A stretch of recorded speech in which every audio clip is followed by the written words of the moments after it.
বেলুনি fish বর্গের chordata পর্বের উরুক্কু মাছ বা ফ্লাইং ফিশ সমুদ্রের উপরে 200 ফুট উচ্চতা অবধি উঠতে পারে।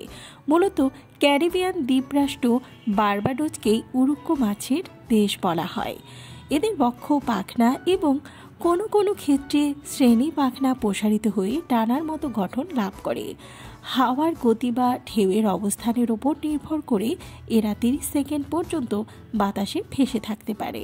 তাই আপাত দৃষ্টিতে এই মাছকে দেখে উড়ন্ত মনে হলেও একে প্রকৃত ওড়া বলা যায় না। এদের এই বাতাসে ভেসে থাকাকে গ্লাইডিং বলা যেতে পারে।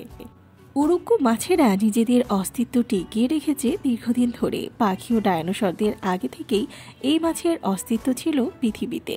সম্প্রতি চীনে জাদুঘরে থাকা উরুক্কু মাছের জীবাশ্ম গবেষণা করে গবেষকরা বলেছেন 23 থেকে 24 কোটি বছর আগের মধ্য ট্রায়াসিক যুগে পোটানিক্সাস কিংজিনসাস নামের উরুক্কু মাছের প্রজাতির অস্তিত্ব ছিল এই পৃথিবীতে। এটি জুরাসিক যুগের ডায়নোসরদের থেকেও 5 কোটি বছর আগের। তবে আর সব মাছের থেকে আলাদা হলেও ইলিশ, রুই, চিংড়ির মতোই এই মাছ খুবই সুস্বাদু।